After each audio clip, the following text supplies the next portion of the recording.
Napakadiksi po itong mga babae, mga kaibigan, no? So, yung lalaki parang mga, 5 lalaki, 6, sus. Hindi natin i-sacrifice, no? Inihalo ko na yung 10 days late sa kanila, mga kaibigan. Inihalo ko na. Kasi medyo, medyo malaki-laki din ang espasyo ito dito. Kaya inihalo ko na itong medyo maliliit po. Pero 10 days lang ang pagitan nito, mga kaibigan. 10 days lang po. Yan, medyo marami din yan. Kasi 30 plus yan. Kaya binabuti na lang ibinigay natin yung medyo tumamlay po. Kasi sayang ito, ang dami nito. Tapos may naglinlim pa dyan na yan, 2 pusom yan. Siguro mga, din yan, mga 18 na itlog ang pinalimliman ko. At saka mayroon din golden boy na, kaya sayang din na, ito, ang dami, ang ganda ang daming maganda. Medyo malaki na rin.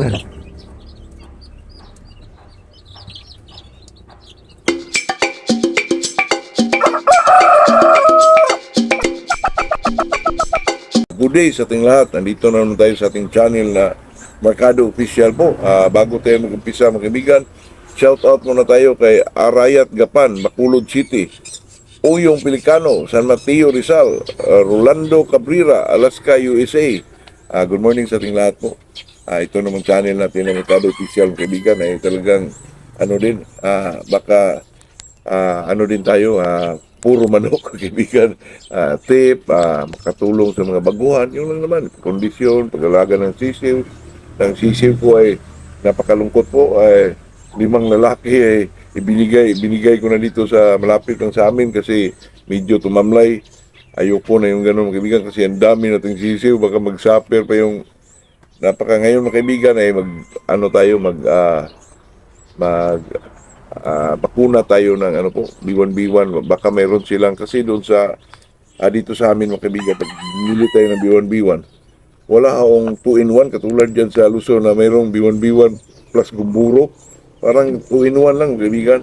Kaibigan, pag may nakita tayong medyo tumamlay po, ay talagang nakakatakot tayo ganun kasi ang daming sisiw natin, mga kaibigan. Kaya yun lang, medyo iwas lang tayo sa hawaan. At saka hindi naman siguro yun Paul Kulira, mga kaibigan, kasi medyo na sila sa init po, parang stress. Kaya binigay ko na, konti lang naman yun, mga 6 o 5. May isang natira yan na yung golden gray. Yun lang po. Itong pag-usapan natin ngayon ay napaka-basic, napaka-simple lang, pero pag ikaw hindi mo alam ito, lalo na sa mga baguhan, kailangan din nila ng yung guidance, mga kaibigan.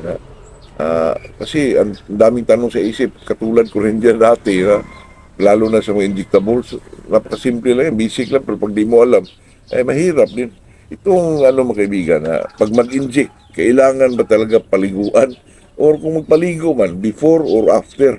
Kasi marami tayong narinig dyan na ang iba, bago sila mag-inject, tulad ng, lalo na pag nagkondisyon ng isang under, lalo na sa medyo matagalang pagkondisyon, mas maganda yung mag-inject sa gabi, paligo sa umaga, kasi para iwasan naman yung masyado mainit yung katawan ng isang manok. Kasi ang iba naman, pag nagkondisyon ng 21 days ay magpaligo nito ngayon, Thursday, sa gabi, inject, pwede rin yun. Pero kung depende kasi yun sa mga kaibigan, sa sitwasyon ng ating mga inalagaan po. Kasi pag pag medyo mainit ang panahon, mas maganda yung mag-inject ka ngayon sa gabi, tapos kinaumagahan ay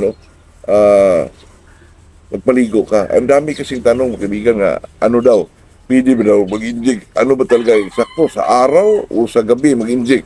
Pero sa akin, mga kasabong o kaibigan, ay talagang gusto kong mag-inject ng gabi po. Kasi sa gabi, may narinig kasi ako, kasi itong mga may injectable, may mga B12. Pag ang manok daw, mas sinaga ng araw, ay mawala yung bitaminang B12 po. Ayun lang, kasi nasaksak yung sa isip ko. Dati pa, pag daw, ang manok, ang isang manok, ma-injectan mo sa umaga ba o sa tanghali. Kasi marami akong nakita dyan, mga big time na magpaligo, inject agad, di ba? Kung sa akin mga kaibigan ay talagang napakakampante pa ako na pag mag-inject ako ay talagang sa gabi po sa hapon man. Tapos kinabukasan magpaligo ako. Depende na lang. Hindi ako magpaligo ngayon sa araw na yun. At saka sa gabi mag-inject ako. Ayun lang po. Kasi kahit ako naman dati, ano ba talaga ang eksakto? Ah, yung magpaligo na ngayon or sa kinabukasan na. Ang dami pong tanong po kasi kaya ano ba talaga sa araw o sa gabi? Ito namang sa araw o sa gabi mga kaibigan ay talagang ako sa gabi ako mag-inject ng manok. Kasi pag araw kasi mga kaibigan medyo nasaksak na yun sa isip ko na pag yung isang manok matamaan ng araw ay mawala na yung tinatawag nilang vitamin B12 po. Kaya kahit hindi mawala man yun, vitamin B12, pero lalo na mainit ang panahon, nag-inject ka sa araw, tutok ang araw, ay talagang parang hindi ho ako kampante doon, kaibigan, kaya gusto ko mag-inject sa gabi talaga. Tapos kinabukasan, parang ma-absorb na yun sa katawan nila. Eh, magandang daloy ng ano po nila po, maganda ang daloy ng isang manok na dugo ba nila or sa lahat ng bagay magkaibigan sa manok basta naka-absorb na yung injectable vitamins kasi diretso yun sa pangatawan nila. Kaya yun ang magbigay ng lakas sa isang manok po. Kaya ilagay natin sa ayos, mas maganda sa gabi, malamig, di ba? Kinabukasan, paligo ka, lalo na ngayon na medyo mainit ang panahon. Kaya yun ang sa akin lang yun, mga kaibigan na kasi itong mag-inject tayo ng manok, lalo na pag di natin alam po, ay ano po, napakalalo na sa mga baguhan.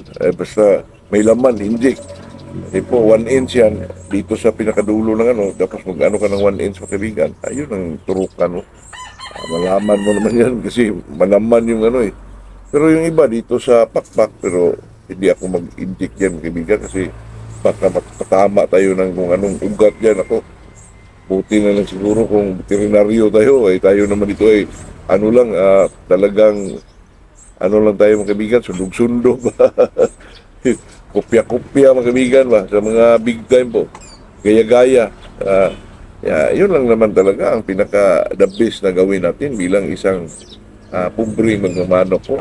Talagang tingnan natin yung nasiuna sa atin, yung mga medyo mga legend, respeto ba mga kaibigan, respeto at saka paghanga po ay talagang malaking bagay yun bilang isang magmamanok. Kasi alam mo na, pag ikaw isang magmamanok, ay ang gusto mo, ikaw lang masunod. Hindi naman yung pwede mga kaibigan kasi ang tao kasi pag itong estilo sa kanyang pagmamanok, i-adapt mo pag medyo nakita mong nag-fit sa mga manok. Kung hindi naman, huwag tayo magsalita na dyan, isintabi mo lang, basta dumating pa na araw, magagamit mo rin yung estilo na yun, yung pamamaraan na yun, yun doon lang tayo. Kasi itong pagmamanok ay may iba, magyabang na nga sa kanya, mali. Hindi tayo magsalita ng mga ganun mga kaibigan kasi itong magmamanok tayo, kahit anong ano natin, kahit anong gawin o ano man yun, mananalo man yung manok natin, respeto tayo sa isa't isa po kasi di ho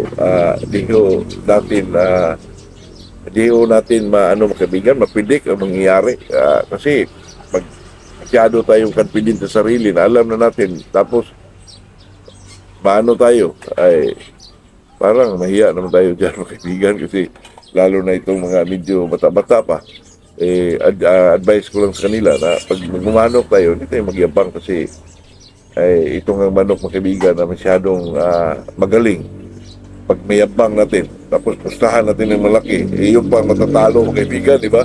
Kaya itong pagmamanok ay talagang observation na po at saka common sense.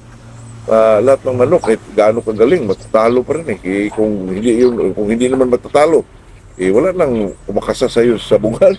Kaya yun lang mga kaibigan talagang ang sa atin nandito ay respeto sa isa't isa po na bilang isang magmamanok. Kaya ito rin ay isang paraan na dumami yung kaibigan mo bilang isang magmamanok at saka lahat namang pamamaraan mga kaibigan o proseso bilang isang magmamanok ay makuha natin yan through sa ating mga kaibigan po na Huwag mo naman, kung yung gusto mo lang. Kung hindi mo gusto, wag na magbitaw ng salita na ano pa kasi mahiya naman tayo. Tapos, pag punta natin sa pit, talo pala tayo palagi. Kaya yun na po, ito namang sa atin dito ay hindi tayo nagmamagaling, hindi tayo nagmamarunong. Ito sa atin ay pwede nyo naman akong i-comment na mali ka, boss. Ayan, para naman matuto ako sa kung ano man yung mali nating sinasabi po. Kaya, kasi mas marami dito sa nag-comment, mas marami pang may alam sa atin dyan. Hindi lang, nanonood lang yan. Pero marami pang alam sa pagmamanok. Kaya itong, kumanda yung pagsasabong natin po. Kasi ako, bilang isang magmamanok o sa bungiro, talagang respeto ko yung mga nasiuna sa atin po. At saka yung, lalo na yung mga, may mga, ah, yung may mga angking kaalaman na medyo malalim pa sa atin yung kaalaman, mas maganda yung ganun kasi doon sa mga taong yon, doon tayo matuto po. Kaya sa akin, bilang isang magmamanok, respeto lang tayo sa isa't isa po. Kaya good morning sa ating lahat mga kaibigan. Yun lang po.